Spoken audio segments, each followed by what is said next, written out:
اللہ صلی اللہ علیہ وسلم نے فرمایا ان فی الجنۃ لساعة لا يوافقها عبد مسلم قائم يصلي يسأل الله خيرا الا اعطاه اياه.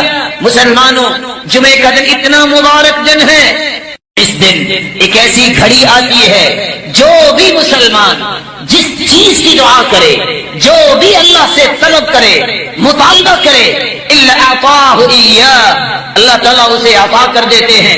وقال بيده يقللها، اور آپ نے کہا یہ بہت چھوٹی گھڑی ہوتی ہے. وہی ساعة خفيفة، بہت تھوڑا وقت ہوتا ہے اس گھڑی کا، اس لیے اس گھڑی کی تلاش میں رہا کرو. یہ کون سی گھڑی ہے؟ علماء نے مختلف اقوال پیش کیے. دو روایتیں ہمیں اس کی وضاحت کرتی ہیں. ایک روایت بتاتی ہے اس گھڑی کا وقت ہی ما بین ان یجلس الامام الى ان تقضى الصلاة، جب خطیب خطبہ دینے کے لیے منبر پہ آتا ہے اس وقت سے لے کر جب تک نماز ختم نہیں ہو جاتی، اس کے درمیان جتنا وقت گزرتا ہے یہ وقت اتنا مبارک ہے، جو بھی مانگو اللہ اسے قبول فرماتے ہیں. اور دوسری روایت کے الفاظ ہیں یوم الجمعہ 12 ساعة، جمعے کے دن 12 گھڑیاں ہیں. لا يوجد فيها عبد مسلم يسأل الله شيئا الا آتاه اياه، ان 12 گھڑیوں میں ایک ایسی گھڑی ہے جو بھی انسان مانگتا ہے اللہ اسے پورا فرما دیتے ہیں. فالتمسوها آخر ساعة بعد العصر، یہ گھڑی عصر کی نماز سے لے کر مغرب کی نماز تک ہوتی ہے. دوسری روایت کے لفظ ہیں بعد العصر الى غیبوبة الشمس، عصر کی نماز کے بعد سے لے کر جب تک سورج کی ٹکیا غروب نہیں ہو جاتی اس وقت تک یہ مبارک گھڑی رہتی ہے. یہی وجہ ہے ابو ہریرہ رضی اللہ تعالی عنہ اور عبداللہ بن سلام رضی اللہ تعالی عنہ اور امام احمد بن حنبل رحمۃ اللہ علیہ کہا کرتے تھے کہ یہ عصر سے لے کر مغرب تک کا وقت بڑا ہی مبارک ہوتا ہے. یہی وجہ ہے سعید بن جبیر رحمۃ اللہ علیہ عصر کی نماز پڑھتے اور اللہ کے سامنے بیٹھ جاتے، ذکر کرتے، قرآن پڑھتے، درود پڑھتے. لا یکلمہ احد، مغرب کی نماز تک کسی سے کلام کرنا پسند نہ کرتے. اور سلف صالحین کا یہ رویہ رہا ہے، جمعے کا دن ہوتا اور عصر کی نماز پڑھنے کے بعد اپنے گھر بھی جاتے، دروازہ بند کر لیتے اور کسی کو مغرب تک آنے کی اجازت نہ دیتے. سبب کیا ہے؟ اس دن کثرت سے درود کیا جائے، اس دن کثرت سے ذکر کیا جائے، کثرت سے دعا کی جائے، جس کو اللہ نے عید الاضحیٰ، عید الفطر اور تمام دنوں کا سرتاج کہا. اس دن کا اہتمام کرنے والا بھی اللہ کے ہاں اتنا ہی عزت والا ہوگا. اللہ رب العزت اس دن کی عظمت اور اہمیت کو سمجھنے کی توفیق عطا. فضیلت اتنی ہی انسان اگر سمجھ لے جس کے بارے میں خود رسول اللہ صلی اللہ علیہ وسلم نے فرمایا. اور یہ روایت عبداللہ ابن عمر رضی اللہ تعالی عنہ اور ابو ہریرہ رضی اللہ تعالی عنہ سے مروی ہے. صحیح مسلم کی 865 نمبر روایت ہے. لینتہین اقوام عن ودعهم الجمعات، لوگ جمعہ چھوڑنے کے جرم کو چھوڑ دیں. او لیختمن اللہ علی قلوبہم، وگرنہ اللہ تعالیٰ ان کے دلوں پر مہر لگا دیں گے. ثم لیکونن من الغافلین، پھر ان کی زندگی غافلوں کی زندگی ہو جائے گی. اور ایک دوسری روایت کے الفاظ یہ ہیں من ترک 3 جمع متہاونا، جو شخص 3 جمعے سستی کرتا ہوا چھوڑ دیتا ہے، طبع اللہ علی قلبی، اللہ تعالی اس کے دل پر مہر لگا دیتے ہیں. رسول اللہ صلی اللہ علیہ وسلم نے جمعے کی فضیلت کے متعلق فرمایا. سیدنا ابو ہریرہ رضی اللہ تعالی عنہ سے مروی ہے کہ اللہ رب العزت کے پیارے پیغمبر نے صحابہ کرام کو اس بات کی خوشخبری دی اور فرمایا نحن الآخرون الاولون یوم القیامہ، ہم دنیا کے اندر تو یہودیوں اور عیسائیوں کے بعد آئے ہیں، لیکن قیامت کے دن سب سے پہلے جنت میں جائیں گے. المقضی لهم قبل الخلائق، پوری کائنات سے پہلے اگر کسی کا حساب و کتاب ہوگا، کسی کو اس بات کی نوید سنائی جائے گی کہ تم جنت میں جاؤ تو وہ امت محمد ہوگی۔ صحیح مسلم کی 856 نمبر روایت اور صحیح بخاری کی 876 نمبر روایت میں رسول اللہ صلی اللہ علیہ وسلم کا فرمان ہے، اضل اللہ عن الجمعۃ من کان قبلنا، ہم سے پہلے یہودی تھے، عیسائی تھے، لیکن وہ گمراہ ہو گئے جمعے کے متعلق۔ فکان لليهود يوم السبت، یہودی ہفتے کے دن کو مقدس سمجھتے، وکان للنصارى يوم الاحد، اور عیسائی اتوار کے دن کو مقدس سمجھتے۔ فجاء اللہ بنا، پھر اللہ تعالیٰ نے ہمیں نعمت سے نوازا، فہدانا اللہ لیوم الجمعہ، اللہ نے ہمیں جمعے کی نعمت سے نوازا۔ فجعل الجمعہ والسبت والاحد، تو اللہ نے ترتیب ہی بنوا دی، جمعہ پھر اس کے بعد ہفتہ اور اتوار۔ وکذالک ہم تبع لنا یوم القیامہ، اسی طرح قیامت کے دن وہ ہمارے پیچھے ہی ہوں گے۔ نحن الآخرون من اہل الدنیا والاولون یوم القیامہ، ہم آئے تو ان کے بعد ہیں، لیکن قیامت کو سب سے پہلے حساب و کتاب ہوگا اور جنت میں جائیں گے۔ رسول اللہ صلی اللہ علیہ وسلم نے یہاں تک فرمایا، جمعہ کا دن ایک ایسا مبارک دن ہے، اس سے مبارک دن سال کا کوئی دن نہیں سوائے رمضان کے اور ذی الحجہ کے پہلے 10 دن اور محرم کے۔ اور لفظ وہاں کیا ہے؟ خیر یوم طلعت علیہ الشمس یوم الجمعہ، جمعے کا دن ایسا مبارک دن ہے، سال میں جب بھی سورج نکلتا ہے سب سے زیادہ خیر والا دن جمعے کا دن ہے۔ اس کی وجہ فیہ خلق آدم، اللہ تعالیٰ نے اسی دن آدم علیہ السلام کو پیدا کیا۔ وفیہ ادخل الجنہ، اور جمعے کے دن ہی اللہ رب العزت نے آدم کو جنت میں داخل فرمایا۔ وفیہ اخرج منہا، اور جمعے کے دن ہی جنت سے زمین پر اتارے گئے، نکالے گئے۔ ولا تقوم الساعۃ الا فی یوم الجمعہ، اور قیامت بھی جمعے کے دن ہی آئے گی۔ سنن ابی داود کے الفاظ یہ ہیں، وفیہ اہبط، آدم علیہ السلام کو زمین پر بھی اللہ نے اتارا تو جمعے کے دن۔ وفیہ تیب علی، اور جمعے کے دن ہی اللہ تعالیٰ نے آدم علیہ السلام کی توبہ کو قبول فرمایا۔ وفیہ مات، اور جمعے کے دن ہی اللہ کے پیغمبر آدم علیہ السلام فوت ہوئے۔ وفیہ تقوم الساعہ، اور جمعے کے دن ہی قیامت قائم ہوگی۔ اور ساتھ یہ فرمایا، وفیہ ساعۃ لا یصادفها عبد مسلم وهو يصلي يسأل الله حاجته الا اعطاه، اس دن ایک ایسی مبارک گھڑی ہے، اس مبارک گھڑی میں جو بھی دعا کی جائے اللہ تعالیٰ اس دعا کو رد نہیں کرتا۔ رسول اللہ صلی اللہ علیہ وسلم نے یہاں تک فرمایا، اور یہ سنن ابن ماجہ کی روایت ہے 1084 نمبر، کہ دنوں میں سرتاج دن، سید دن جمعہ کا دن ہے۔ ان یوم الجمعہ سید الایام واعظمها عند اللہ، جمعہ کا دن تمام دنوں کا سید ہے، سرتاج ہے، اور وہ اللہ کے ہاں بڑی ہی عظمت والا دن ہے۔ وهو اعظم عند اللہ من یوم الاضحى ویوم الفطر، بلکہ فرمایا کہ عید الفطر اور عید الاضحیٰ سے بھی زیادہ عظمت والا دن۔ فیہ 5 خصال، اس میں 5 ایسی خصلتیں ہیں۔ خلق اللہ فیہ آدم، اس دن اللہ تعالیٰ نے آدم کو پیدا کیا۔ واہبط فیہ آدم الى الارض، اور اسی دن اللہ نے زمین کی طرف آدم کو اتارا۔ وفیہ توفى اللہ آدم، اور اسی دن اللہ تعالیٰ نے آدم کی روح قبض کی۔ وفیہ ساعۃ لا يسأل اللہ فيها العبد شيئا الا اعطاه ما لم يسأل حراما، چوتھی خصلت جمعے کے دن کی یہ ہے کہ ایک ایسی مبارک گھڑی ہے جو بھی انسان اللہ سے طلب کرے اللہ رب العزت اسے عطا کر دیتے ہیں۔ وفیہ تقوم الساعہ، اور 5ویں خصلت اسی دن قیامت قائم ہوگی۔ ما من ملک مقرب ولا سماء ولا ارض ولا ریاح ولا جبال ولا بحر الا وهن يشفقن من يوم الجمعہ، فرشتے، آسمان اور زمین، ہوائیں اور پہاڑ اور سمندر اس دن سے خوف کھاتے ہیں کہ اس دن قیامت قائم ہوگی۔ رسول اللہ صلی اللہ علیہ وسلم نے جہاں اس کو دنوں کا سرتاج کہا، وہاں یہ لفظ بھی صحابہ کرام کو بیان کیے، ان من افضل ایامکم یوم الجمعہ یہ افضل ترین دن ہے۔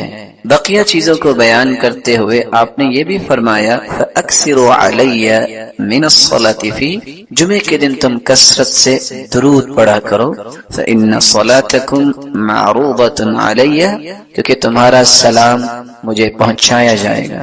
رسول اللہ صلی اللہ علیہ وسلم کے صحابہ نے سوال کر دیا کہ ہم اگر درود پڑھیں گے تو آپ کے پاس کیسے پہنچے گا؟ تو جواب دیا ان اللہ حرم علی الارض ان تأکل اجساد الانبیاء، اللہ تعالیٰ نے زمین پر حرام کر دیا ہے کہ وہ انبیاء کے جسد مبارک کو نقصان پہنچائے یا کھائے، تو تمہیں ثواب اور اجر سے نوازا جائے گا۔ اور یہ روایت سنن ابی داود کی 1047 نمبر اور سنن النسائی کی 1373 نمبر اور سنن ابن ماجہ کی 1082 نمبر۔ رسول اللہ صلی اللہ علیہ وسلم نے فرمایا جمعے کا دن تھا تو جبریل امین تشریف فرما ہوئے، اور جبریل امین نے اپنی ہتھیلی پہ ایک سفید شیشے کی طرح ایک چیز مجھے دکھائی، فی وسطها كالنکتة السوداء، جس کے درمیان ایک کالا نشان تھا۔ فقال ما هذه يا جبریل، میں نے سوال کیا جبریل یہ کیا؟ قال هذه الجمعة يعرضها عليك ربك لتكون لك عيدا، یہ تیرے رب کی طرف سے تحفہ ہے، جمعے کا دن ہے اور آپ کے لیے اللہ نے اس کو عید بنایا ہے، وَلِقَوْمِكَ مِن بَعْدِكَ، اور آپ کی قوم کے لیے بھی عید ہے۔ اور ایک دوسری روایت کے الفاظ یہ روایت طبرانی کی روایت ہے، اور شیخ البانی رحمۃ اللہ علیہ صحیح الترغیب والترہیب میں اس کو صحیح کہہ رہے ہیں۔ آپ کے زبان اقدس سے یہ الفاظ بھی نکلے ان هذا اليوم جعله اللہ عیدا للمسلمین، اللہ تعالیٰ نے جمعے کے دن کو مسلمانوں کے لیے عید کا دن بنایا ہے۔ بلکہ رسول اللہ صلی اللہ علیہ وسلم نے فرمایا ان فی الجنۃ لسوقا یأتونها کل جمعہ، جمعے کا مبارک دن اللہ جنت میں بھی رکھے، جنت میں ایک بازار ہوگا یأتونها کل جمعہ، صحیح مسلم کی 2833 نمبر روایت ہے کہ جنت میں بھی ایک بازار ہوگا جس میں جنتی جمعے کے دن آئیں گے، کیا کیفیت ہوگی یہ اللہ ہی جانتے ہیں۔ اور اگر اس کو دوسرے لفظوں میں آپ کہہ سکیں کہ جنت میں بھی اللہ تعالیٰ جمعہ بازار جنتیوں کی خواہشوں کو پورا کرنے کے لیے لگوائیں گے۔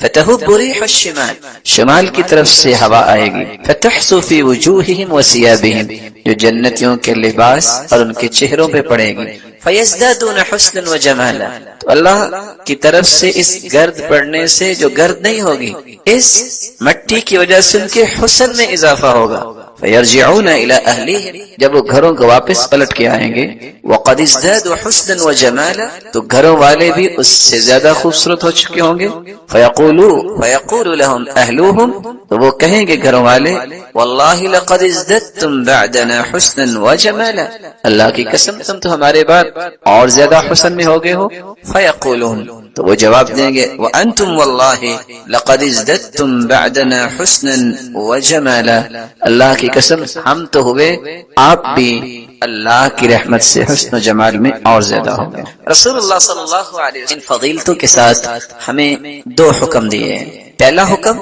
کہ جمعے کے دن کثرت سے درود پڑھا جائے، دوسرا حکم اس میں ایک ایسی مبارک گھڑی ہے جو بھی دعا کی جائے وہ دعا رد نہیں ہوتی۔ وہ کون سی گھڑی ہے، وہ کون سا وقت ہے جب دعا کی جائے تو دعا رد نہیں ہوتی؟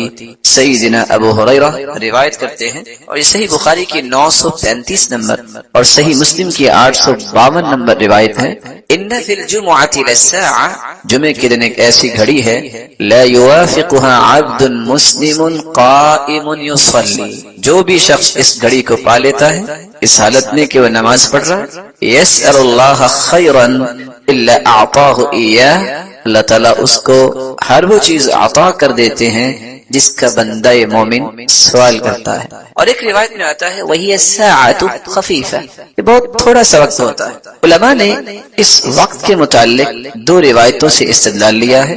پہلی روایت ابو موسیٰ اشعری رضی اللہ تعالی عنہ کی ہے کہ وہ گھڑی اس وقت شروع ہوتی ہے، ہی ما بین ان یجلس الامام الى ان تقضى الصلاة، خطیب جو خطبہ دینے کے لیے ممبر پہ بیٹھتا ہے اور جب تک نماز نہیں ہو جاتی گویا کہ خطبے کا وقت اور نماز کے ختم ہونے تک یہ ایک ایسی مبارک گھڑی ہے جس گھڑی میں جو بھی انسان مانگے اللہ اس کو عطا کرتے ہیں، اور یہ صحیح مسلم کی 853 نمبر روایت ہے۔ دوسری روایت میں آتا ہے جمعے کی دن 12 گھڑیاں ہوتی ہیں، ان 12 گھڑیوں میں ایک ایسی ساعہ ہے، ایک ایسی گھڑی ہے جو بھی انسان اس میں دعا کرے اللہ قبول فرماتے ہیں۔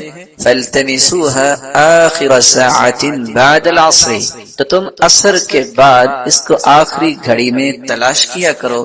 یہ روایت سنن النسائی کی 1387 نمبر روایت ہے۔ علماء محدثین نے ان دونوں احادیث کو سامنے رکھتے ہوئے اس بات کو راجح قرار دیا ہے کہ عصر کے بعد کا وقت ایسا مبارک وقت ہے کہ اس میں ایک ایسی گھڑی ہے جس گھڑی میں انسان دعا کرے تو اللہ رب العزت اس کی دعا کو رد نہیں کرتے، اس کو عطا کر دیتے ہیں۔ یہی وجہ ہے کہ بہت سارے نیک لوگ عصر کی نماز کے بعد جمعے کے دن اپنے گھر کا دروازہ بند کر پاک و ہند میں جب قرآن و سنت کی ترویج ہوئی ہے ہندوستان کے اندر، اس وقت پاکستان مستقل الگ ایک وطن نہیں بنا تھا، تو وہاں لوگ جو حدیث پڑھانے والے ایسے تھے جو اس بات کا اہتمام کرتے ہوئے عصر کے بعد کسی کو ملنا پسند نہ کرتے، کہتے یہ وقت ہے دعا کا، یہ وقت ہے درود کا، یہ وقت ہے اللہ سے اپنے مطالبات قبول کروانے کا۔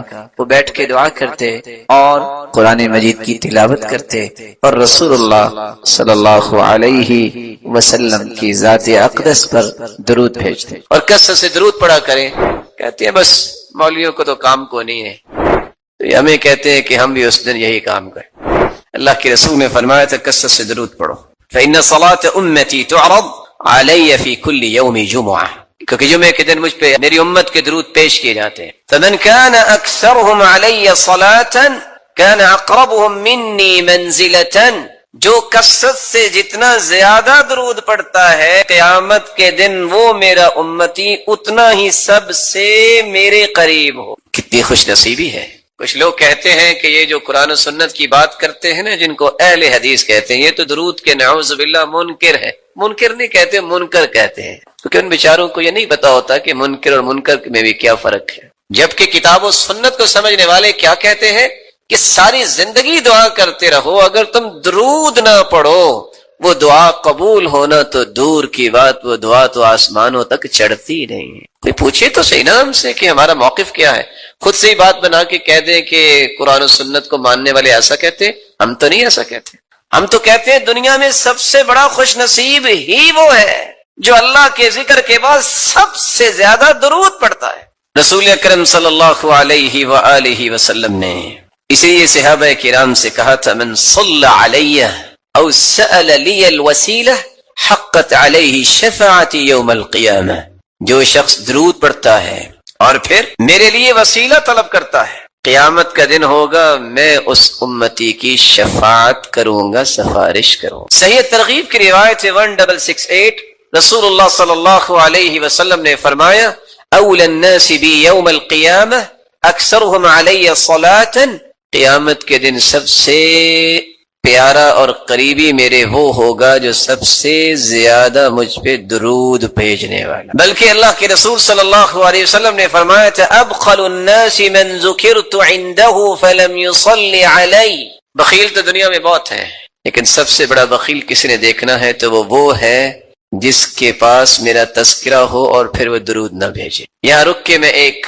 گزارش کروں گا بڑوں سے بھی اور چھوٹوں سے۔ کچھ تو اللہ کے رسول کے دشمن ہیں کافر، کچھ ایمان لانے کے باوجود بھی دشمنی کرتے ہیں کیونکہ اللہ کے رسول کی بات نہیں مانتے اور آپ کے وزیروں اور مشیروں کو برا بلا کہتے ہیں، یہ بھی دشمنی ہے اللہ کے رسول۔ اور کچھ لوگ چاہتے نہ چاہتے بھی بخیلی کر جاتے ہیں اور بخل کرنے والوں کے صف میں کھڑے ہو جاتے ہیں اور اپنے آپ کو نیک بھی کہتے ہیں۔ آپ پوچھیں گے وہ کیسے؟ اپنا نام آئے گا تو 4 سابقے 4 لاحقے، ایم اے پاس ہے، بی اے پاس ہے اور یہ ماسٹر کیا ہے، یہ ایم فل کیا ہے، پی ایچ ڈی کی ہے، اس کے بغیر نام لکھنا بولنا سننا پسند ہی نہیں ہے۔ سرتاج رسول صلی اللہ علیہ وسلم کا نام آئے گا تو کیا ڈال دیں گے؟ صاد۔ بخیل ہے۔ تیری زبان کی سب سے بڑی سعادت یہ ہے، تیرے قلم کی سب سے بڑی سعادت یہ ہے اس زبان کی نوک پہ بھی آئے محمد الرسول اللہ صلی اللہ علیہ وسلم، اس سے بڑی سعادت کیا ہے قلم کی؟ وہ ساری دنیا کی باتیں لکھ لے، اللہ کے ذکر کے بعد محمد مصطفیٰ کا نام آئے تو صلی اللہ علیہ وسلم نہ کہے، سعادت کیسے؟ خوش بختی ہے۔ تو میں بات اگلی کرنے سے پہلے ایک وعدہ لینا چاہوں گا، اور اگر اس وعدے پہ ہم سب پختہ ہو جائیں تو آج کی مجلس اس کا فائدہ ثابت ہو جائے گا۔ کون ہے جو آج کے بعد جب بھی لکھے گا وہ صاد یا صلعم نہیں لکھے گا بلکہ پورا لکھا کرے گا صلی اللہ علیہ وسلم؟ کون کون وعدہ کرتا؟ آپ اہل علم ہیں، آپ کو ان باتوں کا خیال کرنا چاہیے۔ کچھ لوگ سارا کچھ لکھیں گے، بسم اللہ الرحمن الرحیم نہیں لکھیں گے، 786 لکھ دیں گے۔ ان مسکینوں سے پوچھو 786 بنتا کیسے ہے؟ ابجد حوض حقی کو بھی نکالیں تو 786 بنا کے دکھائیں۔ عادات کا علم جو ہے اس میں بھی دیکھیے۔ پھر اللہ عز و جلال کے نام میں بخل، دنیا میں کسی سے محبت ہو تو اس کے تذکرے نہیں زبان پہ ختم ہوتے، تو رب تعالیٰ جو خالق و مالک ہے اس کا نام مبارک لیتے وقت جو کہے کہ 786، یہ وہ رویے ہیں جو بتاتے ہیں کہ اللہ عز و جلال کی عظمت سے متعارف شخص نہیں ہے یہ۔ آپ صلی اللہ علیہ وسلم نے فرمایا، صحیح ترغیب کی روایت ہے 1675، کل دعاء محجوب حتی یصلی علی محمد، ہر دعا روک دی جاتی ہے، وہ پہنچتی نہیں ہے آسمانوں تک جس میں درود نہیں ہوتا۔ بلکہ حسین ابن علی کی روایت ہے صحیح ترغیب کی 1681، من ذکرت عنده فخطئ الصلاة علی خطئ طریق الجنہ، جس شخص کے پاس اللہ کے رسول صلی اللہ علیہ وسلم کا تذکرہ کیا جائے وہ درود پڑھنا بھول جائے، وہ درود پڑھنا بھولا نہیں، جنت کا راستہ بھول گیا ہے۔ یہ ہمارا موقف ہے، اس پہ کوئی اشکال ہے تو کوئی بتائے۔ ہمارا تو موقف ہے دعا ہی قبول نہیں ہوتی، دعا چڑھتی نہیں ہے، وہ جنت کا راستہ ہی بھول جاتا ہے۔ کون کہتا ہے کہ قرآن و سنت کی بات کرنے والے درود کے منکر ہے؟ یہ صرف حاسد اور ناقد جو ہے جس کے پاس کوئی دلیل نہیں بنتی تو پھر وہ تانے دیتا ہے۔ تان و تشنیع کرنے والے کبھی بھی فلاح نہیں پاتے۔ اللہ کے رسول صلی اللہ علیہ وسلم پر درود بھیجنا یہ ہر مسلمان کی سب سے بڑی سعادت ہے اللہ ذو جلال کے ذکر کے بعد۔ آپ صلی اللہ علیہ وآلہ وسلم کی محبت کا یہ تقاضا کہ آپ پر درود پڑھا جائے، اس کے بارے میں ایک ضروری بات سمجھنے والی ہے۔ کتنے لوگ ترجمہ کرتے ہیں ان اللہ وملائکتہ یصلون علی النبی، ان اللہ وملائکتہ، بے شک اللہ ذو جلال اور اس کے فرشتے، یصلون علی النبی، وہ نبی پر درود بھیجتے ہیں۔ یہ ترجمہ ٹھیک نہیں ہے۔ یا ایھا الذین آمنوا صلوا علیہ وسلموا تسلیما، اے مومنو تم بھی درود پڑھو۔ لفظ صلاۃ جب اس کی نسبت اللہ ذو جلال کی طرف کی جائے، ویسے تو صلاۃ کے 18 معنی ہیں عربی زبان، لیکن جب یہ کہا جائے صلی اللہ، اس کا مطلب ہوتا ہے اللہ ذو جلال رحمتوں کی برکھا برسائیں گے، تعریف کریں گے۔ ابو امامہ الباہلی رضی اللہ تعالی عنہ فرماتے ہیں رآنی النبی صلی اللہ علیہ وسلم وانا احرک شفتی، آپ صلی اللہ علیہ وسلم نے مجھے دیکھا کہ میں جب بیٹھا ہوتا تو میرے ہونٹ حرکت کرتے۔ پوچھا یا ابا امامہ بأي شيء تحرك شفتيك، یہ آپ کی ہونٹ حرکت کرتے مجھے نظر آتے ہیں، کیا پڑھتے ہو؟ قال اذکر اللہ، اللہ کے رسول آپ نے تو فرمایا تھا کہ نجات ملتی اس کو ہے دنیا کی مصیبتوں اور دکھوں اور غموں سے، اور اسی طرح قبر اور حشر سے جو کثرت سے ذکر کرتا ہے۔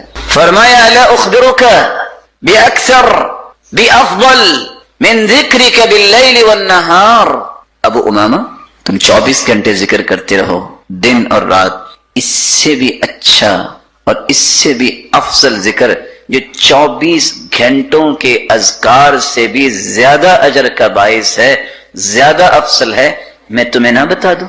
کہا اللہ کے رسول اور کیا چاہیے؟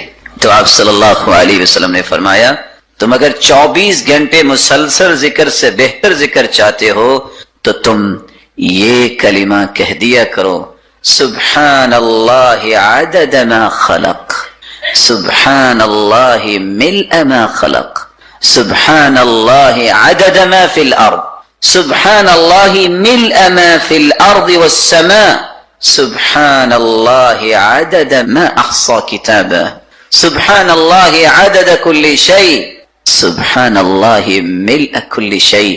یہ 4 کلمات تم پڑھ لو، اجر اتنا ہی ملے گا کہ 24 گھنٹے تم اللہ کے ذکر ہی کرتے رہے گا۔ صبح شام کثرت سے اللہ کا ذکر کریں۔ کون سے اذکار؟ ایک چھوٹا سا جملہ ہے سبحان اللہ۔ حدیث کہتی ہے کہ اگر کوئی شخص 100 مرتبہ سبحان اللہ کہہ دے، اللہ اسے 100 غلام آزاد کرنے کا اجر عطا کر دیں گے۔ ایک چھوٹا سا اور بھی کلمہ ہے الحمدللہ۔ کوئی ہے جو 100 گھوڑے وقف کر سکتا ہے اللہ کی راہ؟ حدیث کہتی ہے 100 مرتبہ تم الحمدللہ کہہ دو، اجر تمہیں اتنا ہی ملے گا جتنا میدان کارزار کے لیے تم نے 100 گھوڑے اللہ کی راہ میں پیش کر دیے۔ کثرت سے ذکر کیجیے اللہ اکبر، چھوٹا سا مبارک کلمہ ہے، تو ہے جو 100 اونٹ کرتا ہو ذبح۔ حدیث کہتی ہے اللہ اکبر 100 مرتبہ پڑھ لو گے، اللہ ساز و سامان سے لدے ہوئے 100 اونٹ اللہ کی راہ میں پیش کیے جانے پر جو اجر ملتا ہے، اللہ اتنا اجر عطا کرتا ہے۔ سبحان اللہ، الحمدللہ، اللہ اکبر، لا الہ الا اللہ۔ اسی حدیث کے آخر میں آتا ہے کہ لا الہ الا اللہ کثرت سے پڑھ لو۔ جتنے ہم بیٹھے ہیں اللہ آپ سب کو عزت دے، سلامت رکھے۔ آپ ساری زندگی بھی سجدے میں پڑے رہیں تو زمین و آسمان کا خلا نیکیوں سے کیسے بھرے گا؟ 100 مرتبہ جو لا الہ الا اللہ پڑھ لیتا ہے، اللہ زمین و آسمان کا خلا اس کے لیے نیکیوں سے بھر دیتے ہیں۔ ویسے آپ تھوڑا سا غور کریں، سبحان اللہ، الحمدللہ، اللہ اکبر، لا الہ الا اللہ، تکبیر کیا ہے؟ اللہ اکبر، اللہ اکبر، لا الہ الا اللہ، واللہ اکبر وللہ الحمد۔ وہی 4 کلمے ہیں، وہی 4 کلمے ہیں جن کی آج اہمیت مسلمان سمجھتا نہیں ہے۔ اللہ ذوالجلال نے اپنے پیغمبر کے ذریعے ایک بہت بڑا انعام ہم تک پہنچایا ہے، اور وہ کون سا انعام ہے جس کے بارے میں آپ کی خدمت میں چند باتیں رکھنا چاہتا ہوں۔ یہ ایمان کی لذت اور مٹھاس اور حلاوت، یہ نصیب کس شخص کو ہو؟ کھانا انسان کی جسمانی ضرورت ہے، کھانا اور پینا یہ جسم کی غذا ہے۔ اللہ کی طرف سے نازل شدہ وحی، قرآن اور حدیث یہ روح کی غذا ہے۔ کھانا پینا جتنا اچھا ہوگا اس کی لذت زبان محسوس کرتی ہے، ایمان جتنا اچھا ہوگا اس کی لذت دل محسوس کرتا ہے۔ انسان جسمانی طور پر بیمار ہو جائے، اچھے سے اچھا کھانا بھی اس کے سامنے رکھ دے اسے کڑوا لگتا ہے۔ انسان کا روح بیمار ہو جائے اور انسان کا ایمان کمزور ہو جائے تو انسان کو دنیا کی کوئی خوشی خوشی کیا، کوئی غمی غمی محسوس نہیں ہوتی، اس کے اندر صرف قلق ہوتی ہے، اضطراب ہوتا ہے، فرسٹریشن ہوتی ہے، ہر وقت پریشان، ہر وقت جو ہے کسی ڈپریشن کا شکار رہتا ہے۔ سبب کیا ہے؟ یہ بیچارہ ایمانی طور پہ دیوالیہ ہو چکا۔ مصیبتیں انبیاء پر بھی آئیں، اولیاء و اصفیاء پر بھی آئیں، لیکن اس کا معنی یہ ہے کہ اللہ سے تعلق توڑ لے، اس کا معنی یہ ہے کہ مایوس ہو جائے، اس کا معنی یہ ہے کہ عبادت چھوڑ دے، اس کا معنی یہ ہے کہ اللہ کو یاد کرنا چھوڑ دے، اس کا معنی ہے کہ نعوذ باللہ غلط غلط باتیں اپنی زبان سے بولنا شروع کر دے، اس کا معنی یہ ہے کہ گریبان چاک کرے، اس کا معنی یہ ہے کہ اپنے چہرے کو خود ہی تھپیڑے مارنا شروع کر دے، اس کا معنی یہ ہے کہ اللہ پہ اعتراض کرنا شروع کر دے۔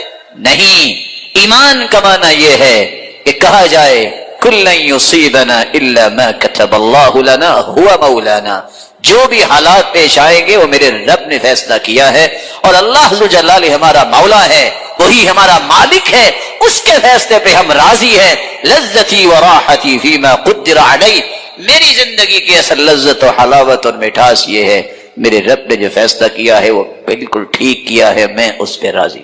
قرآن مجید کی سب سے خوبصورت صورتیں جو فجر کی نماز سے پہلے 2 رکعتوں کے اندر پڑھی جاتی ہیں، قل یا ایھا الکافرون اور قل ھو اللہ احد، بلکہ اس سورت کے الفاظ اللہ کے ہاں اتنا مقام رکھتے ہیں، ان الفاظ کے ساتھ اگر دعا کی جائے تو یہ اس میں اعظم بن جاتا ہے، جو بھی دعا کی جائے اللہ اس دعا کو رد نہیں کرتے۔ رسول اللہ صلی اللہ علیہ وسلم کے صحابی بیان کرتے ہیں، میں رسول اللہ صلی اللہ علیہ وسلم کے ساتھ مسجد میں داخل ہوا، ایک شخص نماز پڑھ رہا تھا اور دعا کر رہا تھا، اللہم انی اسألک بأنی اشہد ان لا الہ الا انت الاحد الصمد الذي لم يلد ولم يولد ولم يكن له كفوا احد۔ ان الفاظ کے ساتھ اس نے دعا کی تو اللہ کے رسول صلی اللہ علیہ وسلم فرمانے لگے، والذی نفسی بیدی لقد سألہ باسمہ الاعظم الذي اذا سئل به اعطى واذا دعی به اجاب۔ اس ذات کی قسم جس کے ہاتھ میں میری جان ہے، اس شخص نے اس میں اعظم کے ساتھ دعا کی، اور جو ان کلمات کے ساتھ دعا کرتا ہے، جو بھی سوال کرتا ہے اللہ رب العزت اسے عطا کر دیتے ہیں، جو بھی دعا کرتا ہے اللہ رب العزت اس کی دعا کو قبول فرماتے ہیں۔ رسول اللہ صلی اللہ علیہ وسلم نے سورۃ الفاتحہ کے بارے میں کتنی خوبصورت باتیں بیان کی۔ سب سے پہلی بات، رسول اللہ صلی اللہ علیہ وسلم نے فرمایا والذی نفسی بیدی، قسم ہے اس ذات کی جس کے ہاتھ میں میری جان ہے، ما انزل فی التوراہ ولا فی الانجیل ولا فی الزبور ولا فی الفرقان مثلها یعنی القرآن وإنها لسبع من المثانی والقرآن العظیم الذي اعطیته۔ اللہ تعالیٰ نے آسمانی اور الہامی کتابوں میں سے نہ تو تورات میں ایسی صورت نازل کی، نہ انجیل میں ایسی صورت نازل کی، نہ ہی زبور میں ایسی کوئی صورت نازل کی، اور نہ ہی قرآن مجید میں ایسی صورت ہے جیسی اللہ تعالیٰ نے سورۃ الفاتحہ کو نازل کر کے اپنی مخلوق پر انعام کیا ہے۔ یہ 7 آیتیں بار بار پڑھی جانے والی ہیں۔ یہ ام القرآن بھی ہے، قرآن مجید کی ماں کا درجہ اس کو دیا گیا، ام الکتاب بھی ہے، یہ کتاب اللہ کی ماں کا درجہ دیا گیا اس کو۔ رسول اللہ صلی اللہ علیہ وسلم نے ایک دوسری روایت میں فرمایا کہ سورۃ الفاتحہ یہ ایک بے مثال نور ہے، ایک ایسی روشنی ہے۔ سیدنا عبداللہ ابن عباس رضی اللہ تعالی عنہ بیان کرتے ہیں، بینما جبریل قاعد عند النبی صلی اللہ علیہ وسلم سمع نقیضا من فوقه فرفع رأسه فقال، رسول اللہ صلی اللہ علیہ وسلم کے پاس جبریل امین تشریف فرما تھے، اچانک سے ایک آواز آئی۔ رسول اللہ صلی اللہ علیہ وسلم نے اپنا سر مبارک اٹھایا اور پوچھا یہ آواز کیسی ہے؟ تو جبریل امین نے جواب دیا، هذا باب من السماء فتح اليوم لم يفتح قط الا اليوم، آسمان کا یہ وہ دروازہ کھلا ہے جو آج تک نہیں کھلا تھا۔ فنزل منه ملک، اور اس دروازے سے ایک فرشتہ زمین کی طرف اترا ہے۔ فقال هذا ملک نزل الى الارض لم ينزل قط، پہلے نہیں اتارا گیا یہ فرشتہ الا اليوم، آج ہی اس کو اترنے کا حکم دیا گیا۔ فسلم، اور اس فرشتے نے اتر کر سلام کہا۔ وقال ابشر بنورین، اے اللہ کے محبوب 2 روشنیوں کے لیے، 2 روشنیاں اور 2 نوروں کے ساتھ آپ کو خوشخبری دینے آیا ہوں۔ اوتیتہما لم یؤتہما نبی قط قبلک، ایسے نور جو آپ سے پہلے کسی نبی کو عطا نہیں کیے گئے۔ فاتحۃ الکتاب، ایک سورۃ الفاتحہ ہے، وخواتیم سورۃ البقرہ، اور سورۃ البقرہ کی آخری آیات ہیں۔ لن تقرأ بحرف منہما الا اعطیت، سورۃ البقرہ کی آخری آیتیں اور سورۃ الفاتحہ کا کوئی بھی حرف آپ پڑھیں تو اللہ رب العزت اس ایک ایک حرف کے بدلے عطائیں کرتے ہیں۔ اور یہ روایت صحیح ترغیب میں موجود ہے۔ بلکہ رسول اللہ صلی اللہ علیہ وسلم نے اس سورت کی عظمت کو بیان کرتے ہوئے صحابہ کرام کو کتنی خوبصورت بات سمجھائی۔ صحیح بخاری کا وہ واقعہ کتنا مشہور ہے کہ جب صحابہ کرام بنی سلیم کے قبیلے میں پہنچے، جب پتہ چلا، ایک آنے والی عورت نے بتایا کہ ہمارے قبیلے کے سردار کو بچھو نے کاٹ لیا ہے، کیا آپ کے پاس کوئی ایسا شخص ہے جو شخص دم کر سکتا ہو؟ تو رسول اللہ صلی اللہ علیہ وسلم کے ایک صحابی جنہوں نے صرف سورۃ الفاتحہ تلاوت کی اور اس کو دم کر دیا، رسول اللہ صلی اللہ علیہ وسلم کے اس صحابی نے اس سورۃ الفاتحہ کو پڑھنے کے بعد جب دم کیا تو وہ شخص ایسی شفا کی طرف چلا گیا، وَكَأَنَّمَا نُشِطَ مِنْ عِقَالٍ، جیسے کوئی گرہ باندھی ہو کھول دی جائے۔ رسول اللہ صلی اللہ علیہ وسلم کے صحابہ نے کہا جب تک اللہ کے رسول سے بات نہ ہو جائے تو یہ انہوں نے جو 30 بکریاں بطور عوض اس کے دیا ہے، ہم اس وقت تک کوئی بات نہیں کریں گے۔ جب رسول اللہ صلی اللہ علیہ وسلم کو یہ بات پہنچی، آپ نے فرمایا وَمَا كَانَ يُدْرِيهِ أَنَّهَا رُقْيَةٌ اقسموا واضربوا لی بسہم. آپ کو پتہ نہیں اللہ تعالیٰ نے اس سورت کو شفا بنا کے، اس سورت کو دم بنا کے نازل کیا ہے. اور یہی بات ابن القیم رحمۃ اللہ علیہ نقل کرتے ہیں کہ میں نے کتنے سفر کیے اور جب بھی میں بیمار ہوا تو میں نے اللہ کے پیارے پیغمبر کی اس بات پہ یقین کر کے دوائی نہیں لی، بلکہ سورۃ الفاتحہ پڑھتا اور میں دم کر لیتا اپنے آپ کو، اللہ رب العزت مجھے شفا یاب کر دیتے. سورۃ الفاتحہ یہ عظیم ترین سورت ہے.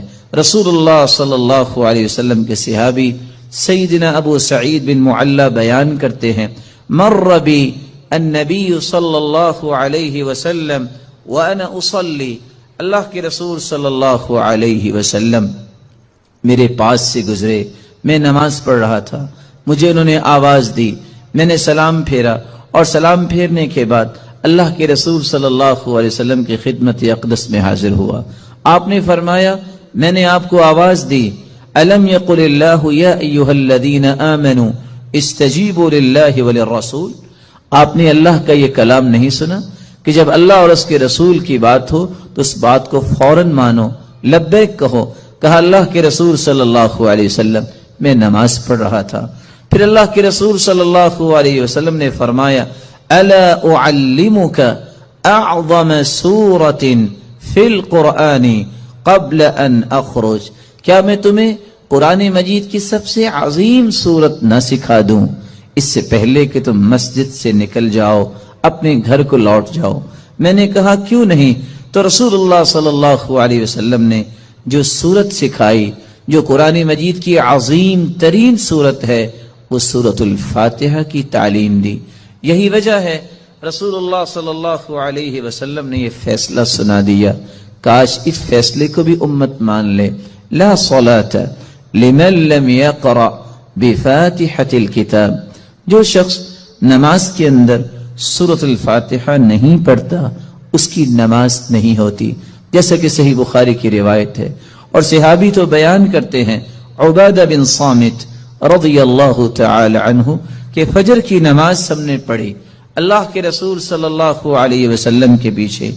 جب رسول اللہ صلی اللہ علیہ وسلم قرآن کی تلاوت کر رہے تھے، فثقلت علیہ القراءۃ، قرات آپ پہ بوجھل ہوئی. رسول اللہ صلی اللہ علیہ وسلم نے سلام پھیرا اور سوال کیا لعلکم تقرؤون خلف امامکم، کیا تم امام کے پیچھے بھی پڑھتے ہو؟ تو صحابہ کرام نے کہا جی ہاں. تو رسول اللہ صلی اللہ علیہ وسلم نے فرمایا لا تقرؤوا لا تفعلوا کما فی روایت اخری، دوسری روایت کے الفاظ ہیں لا تفعلوا الا بفاتحۃ الکتاب، امام کے پیچھے کھڑے ہو کر تم صرف سورۃ الفاتحہ پڑھا کرو. فإنہ لا صلاة لمن لم يقرأ بها، کیونکہ سورۃ الفاتحہ پڑھنے کے بغیر نماز نہیں ہوتی. یہ ایسی خوبصورت اور ایسی مبارک صورت ہے جو اللہ اور اس کی مخلوق کے درمیان مکالمے کا ایک خوبصورت جوہر ہے. ایسا گوہر ہے انسان الحمدللہ رب العالمین کہتا ہے تو اللہ رب العزت فرماتے ہیں حمیدنی عبدی، میرے بندے نے میری حمد و توصیف بیان کی. جب بندہ مومن الرحمن الرحیم کہتا ہے تو اللہ رب العزت فرماتے ہیں اسنا علی عبدی، میرے بندے نے میری تعریف کی ہے. جب بندہ مومن یہ کہتا ہے مالک یوم الدین تو اللہ رب العزت فرماتے ہیں مجدنی عبدی، میرے بندے نے میری بزرگی بیان کی ہے. جب انسان بندہ مومن یہ کہتا ہے ایاک نعبد و ایاک نستعین تو اللہ رب العزت فرماتے ہیں ھذا بینی و بین عبدی ولعبدی ما سأل، یہ میرے اور میرے بندے کے درمیان ہے، جو کچھ بھی میرا بندہ مانگے گا میں اسے عطا کروں گا. تو اللہ رب العزت کے ساتھ ہم کلام ہونے کا یہ خوبصورت ذریعہ ہے. تو آئیے اس سورت کی طرف چلتے ہیں اور اس کے معانی کو سمجھنے کی کوشش کرتے ہیں. بسم اللہ الرحمن الرحیم. الحمد للہ رب العالمین. الحمد تمام تعریفیں للہ اللہ کے لیے ہیں، رب العالمین جو تمام جہانوں کا رب ہے، الرحمن الرحیم جو بہت مہربان ہے، الرحیم نہایت رحم کرنے والا ہے، مالک یوم الدین مالک ہے یوم الدین بدلے کے دن کا، جزا کے دن کا، ایاک نعبد و ایاک نستعین، ایاک نعبد ہم عبادت کرتے ہیں صرف تیری ہی، و ایاک نستعین اور ہم مدد چاہتے ہیں صرف تیری ہی اے اللہ، اہدنا الصراط المستقیم ہدایت دے ہمیں، الصراط المستقیم سیدھے راستے کی، صراط الذین انعمت علیہم راستہ ان کا جن پر تو نے انعام کیا، غیر المغضوب علیہم نہ کہ ان کا راستہ جن پر غضب کیا گیا، ولا الضالین اور نہ ان کا راستہ جو گمراہ ہوئے۔ رسول اللہ صلی اللہ علیہ وسلم کے فرامین کی روشنی میں اس سورت کی 5 باتیں ہمیں یاد رکھنی چاہیے۔ جب رسول اللہ صلی اللہ علیہ وسلم نے فرما دیا کہ سورت الفاتحہ کے بغیر نماز نہیں ہوتی، تو بندہ مومن کو یہ یقین کر لینا چاہیے، آپ کو 10 دلائل کوئی پیش کر دے، آپ کو 10 کو دلائل پیش کر دے، جب تک سورت الفاتحہ آپ نہیں پڑھ لیتے کبھی بھی اس بات پہ اطمینان نہ کیجئے گا کہ میری نماز مکمل ہوئی ہے یا نہیں۔ مکمل اس وقت ہوگی جب سورت الفاتحہ کی تلاوت کی جائے گی۔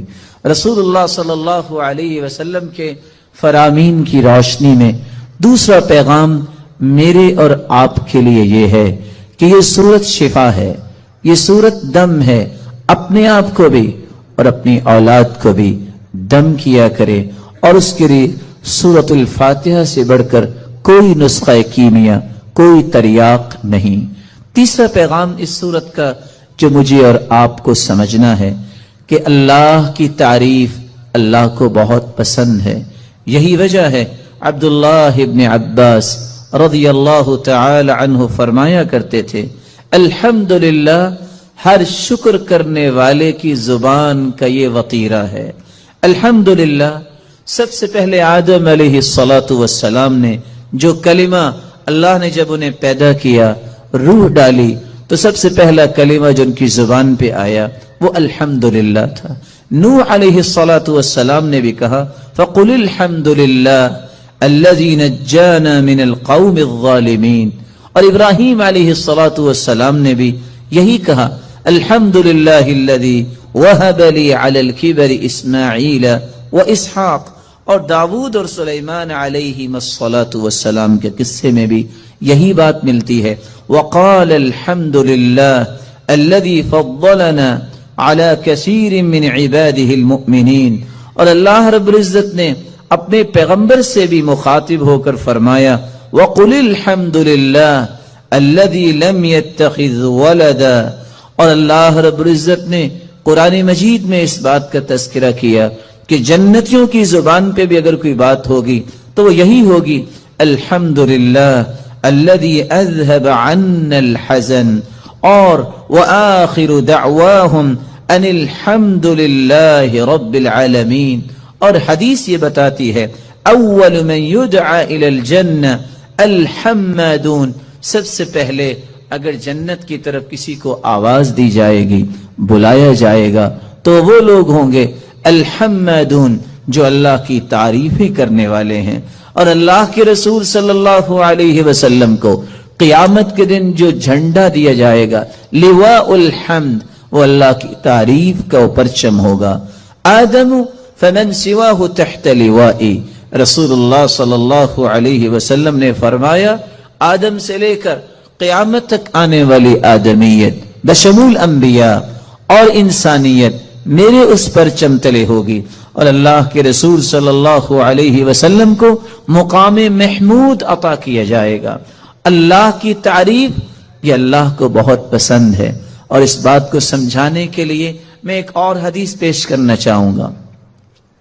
رسول اللہ صلی اللہ علیہ وسلم کے صحابی بیان کرتے ہیں قیامت کو جو ترازو قائم کیا جائے گا، جس ترازو میں نیکیاں اور برائیاں ان کا وزن ہوگا، اتنا بڑا ترازو ہوگا، لو وضعت السماوات والارض ومن فیہن فی کفہ، لوسعتہن، اگر ساتوں آسمان اور ساتوں زمینیں اس ترازو کے ایک پلڑے میں رکھ دیے جائیں تو ایک پلڑا بھی بھرے گا نہیں۔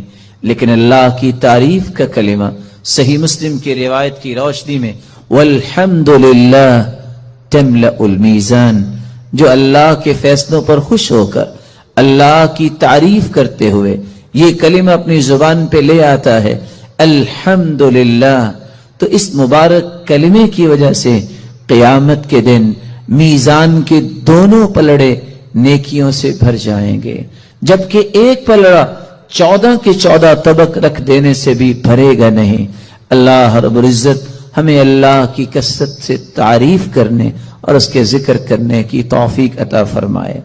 چوتھی نصیحت اور چوتھا پیغام اس سورت کا یہ ہے کہ ہم نماز کی ہر رکعت میں جب یہ کہتے ہیں ایاک نعبد و ایاک نستعین، اللہ تیری ہی عبادت کرتے ہیں اور مدد بھی تجھ ہی سے مانگتے ہیں، تو پھر کسی بندہ مومن کو اس بات کو بھلانا نہیں چاہیے۔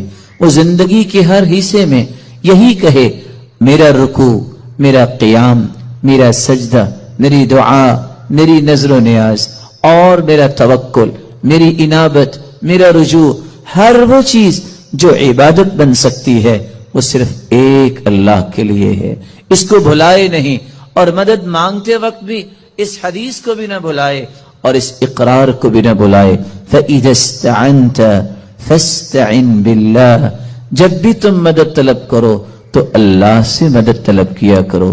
پانچواں پیغام جو بالکل بھلانے والا نہیں، اور یہ بہت خوبصورت پیغام ہے اس سورت کا، کہ جب ہم مانگتے اللہ تعالیٰ سے یہ ہیں کہ اللہ ہمیں صراط مستقیم نصیب فرما، اور یہ وہ صراط مستقیم ہے جو اللہ تعالیٰ نے اپنے انعام یافتہ لوگوں کو عطا کیا، اور انعام پانے والے لوگ کون ہیں؟